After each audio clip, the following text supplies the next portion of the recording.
First important article में हम discuss करेंगे, क्योंकि देखो डॉलर के मुकाबले में रुपए की वैल्यू कम हो रही है, तो ऐसी सिचुएशन में सरकार को क्या करना चाहिए, व्हाट नेक्स्ट। जीएस पेपर 3 के इस टॉपिक से आप आर्टिकल को रिलेट कर सकते हो। कंटेस्ट क्या है? कंटेस्ट जाहिर तौर पर रुपए की वैल्यू डॉलर के मुकाबले में काफ़ी कमज़ोर हो गई है। अब देखो रुपये जो है डॉलर के मुकाबले में 80 से ऊपर चला गया है, 80 से ऊपर।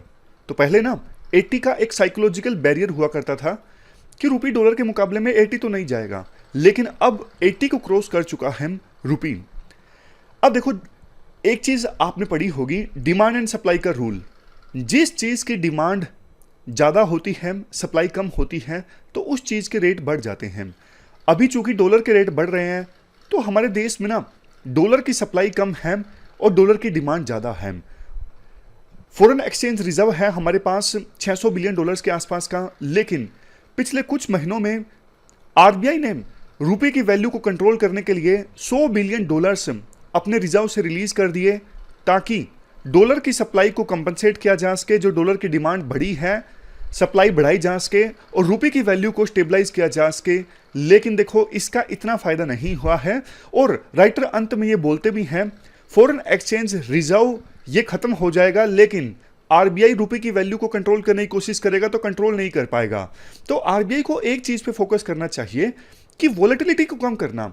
मतलब रुपए की वैल्यू डॉलर के मुकाबले में कमजोर होती है तो होने दो, लेकिन एकदम से ना हो, धीरे धीरे करके हो, ताकि हमारे देश में जो इकोनॉमिक सिचुएशन है वो स्टेबल बनी रहे और इन्वेस्टमेंट आती रहे।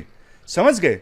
मतलब फॉरेन एक्सचेंज रिजर्व का आप इस्तेमाल तो कीजिए, लेकिन इस प्रकार से कीजिए कि स्टेबिलिटी बनी रहे। ऐसा नहीं कि आज रुपए की वैल्यू 80 है, कल 86 हो जाए और तेजी से रुपए की वैल्यू डॉलर के मुकाबले में कम हो जाए। ऐसा नहीं होना चाहिए।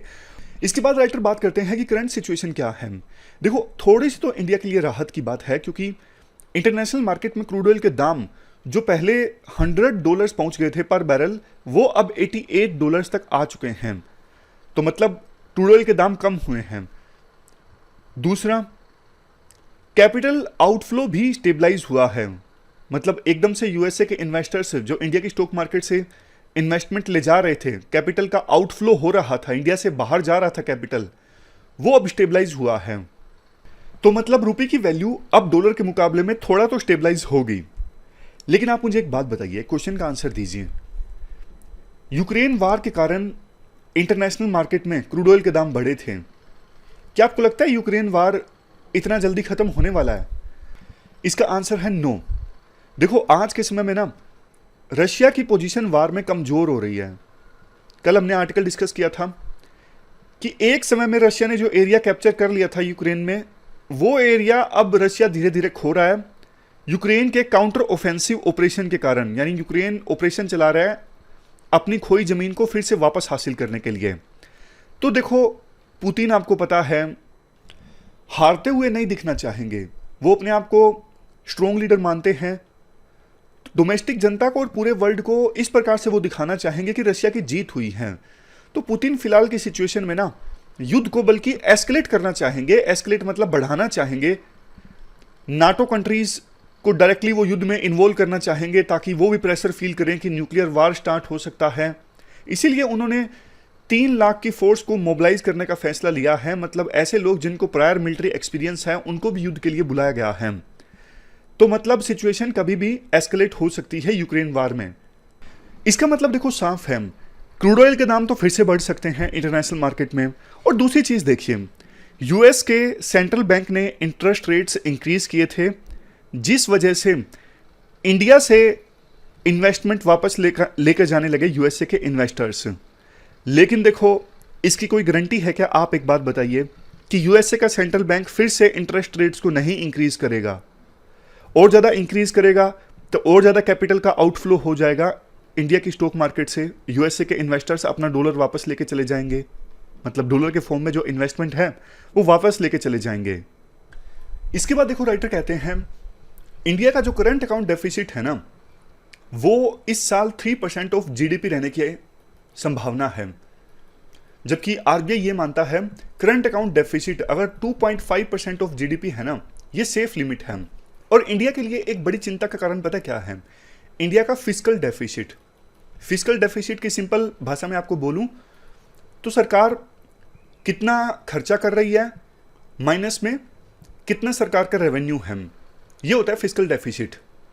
तो मतलब सरकार फिस्कल डेफिसिट में होता है सरकार खर्चा ज़्यादा करती है, रेवेन्यू सरकार के पास कम है।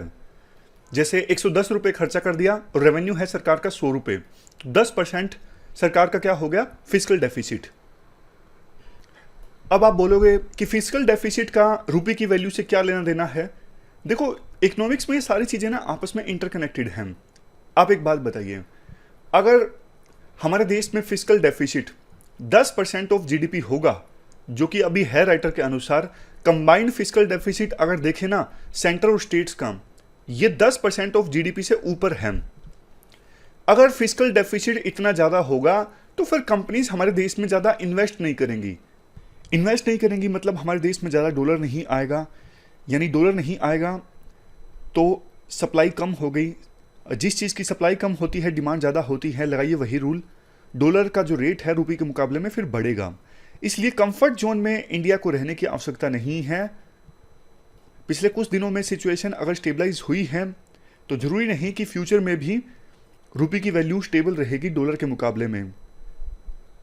इसके बाद देखो राइटर बोलते हैं, कुछ एक्सपर्ट्स का ये बोलना है कि इंडिया का फॉरेन एक्सचेंज रिजर्व अभी भी अच्छा खासा भरा हुआ है, तो इसकी सहायता से रुपये की वैल्यू को स्टेबलाइज कर सकते हैं।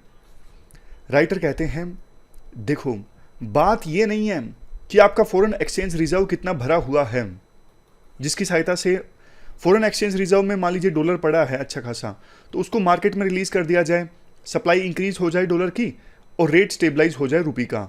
लेकिन राइटर कहते हैं जब देखो फॉरेन एक्सचेंज रिजर्व खाली होने की रेट पर आया ना, तो इतना तेजी से खाली हो सकता है, अगर एक्सटर्नल सिचुएशन खराब हो तो फिर कितना भी भरा हुआ हो कोई फर्क नहीं पड़ता। तो फर्क इस बात से नहीं पड़ता कि फॉरेन एक्सचेंज रिजर्व आपका कितना भरा हुआ है, फर्क इस बात से पड़ता है कितने रेट से वो खाली हो रहा है। कुछ एग्जांपल्स देते हैं राइटर, जैसे मार्च 2022 में फॉरेन एक्सचेंज रिजर्व था 21% ऑफ जीडीपी, फाइनेंशियल ईयर 2022 में घट के हो गया 17% ऑफ जीडीपी। तो मतलब ये बहुत तेजी से कम हो सकता है। बर्न रेट कितनी है उस पर डिपेंड करता है, ना कि अभी फॉरेन एक्सचेंज रिजर्व में कितना पैसा है। अब इसके बाद नेक्स्ट क्वेश्चन ये उठता है, सरकार क्या कर रही है फिर। चलो फॉरेन एक्सचेंज रिजर्व मान लिया, एक ऑप्शन है कि कुछ फॉरेन एक्सचेंज रिजर्व से डॉलर रिलीज कर दिया जाए रुपये को स्टेबलाइज करने के लिए, जो कि परमानेंट सोल्यूशन नहीं है राइटर के अनुसार। सरकार ने ना डोमेस्टिक ट्रेडर्स को अलाउ किया है कि वो अपना इंपोर्ट और एक्सपोर्ट बिल जो है ना रुपये में सेटल डाउन कर सकते हैं। कुछ लोगों ने बोला सरकार की कोशिश है रुपये को इंटरनेशनलाइज करने की, कि जो इंटरनेशनल ट्रेड है इंडिया का वो डॉलर के मुकाबले में रुपये में हो। बट देखो मेनली ये जो चीज़ थी ना वो रशिया से ऑयल परचेज करने के लिए थी। अभी तक ये अरेंजमेंट शुरुआत भी नहीं हुई है इस अरेंजमेंट की कि रशिया से हम रुपये में डॉलर परचेज करें, रुपये में एनर्जी परचेज करें, क्रूड ऑयल परचेज करें, क्योंकि रशिया के ऊपर वेस्टर्न कंट्रीज ने सैंक्शंस लगाए हुए हैं, रशिया डॉलर में ट्रेड नहीं कर सकता। तो इसके लिए इंडिया ने कहा था कि डोमेस्टिक ट्रेडर्स जो हैं वो रुपये में अपना इंपोर्ट और एक्सपोर्ट बिल सेटल डाउन कर सकते हैं। लेकिन रशिया से अभी हमने बोल तो दिया इंडिया ने, बट अभी हमने रुपये देकर ऑयल परचेज करना स्टार्ट नहीं किया है। जब इंडिया एक बार ऐसा करेगा फिर तो देखो एक महीने में $4 बिलियन की हमारी बचत हो जाएगी। मतलब इतना डॉलर में जो रुपया है हमारा बच जाएगा, इतना डॉलर बच जाएगा और ट्रेड डेफिसिट भी कम होगा, ये भी इसका फायदा होगा।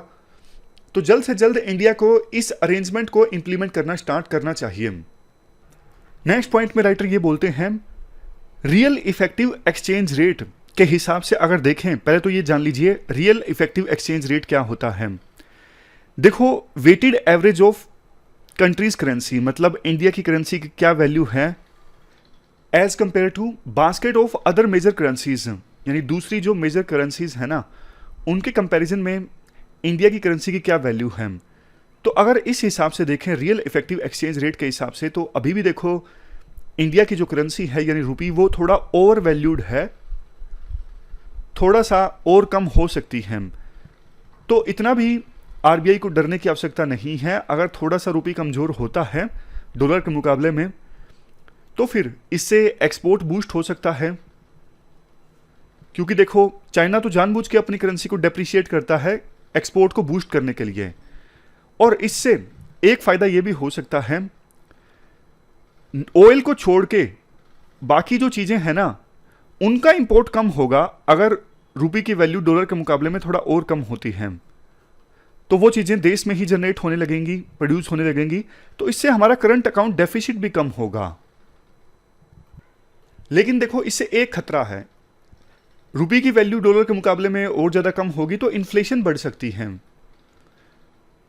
अब देखो, इन्फ्लेशन अगर बढ़ सकती है तो डी सुब्बाराव कहते हैं इसके लिए फिर मॉनिटरी पॉलिसी आप अपनाइए, रेपो रेट वगैरह आपको इंक्रीज करनी है तो कर दो, फिर इन्फ्लेशन को कंट्रोल करने के लिए इसमें चिंता करने की बात नहीं है।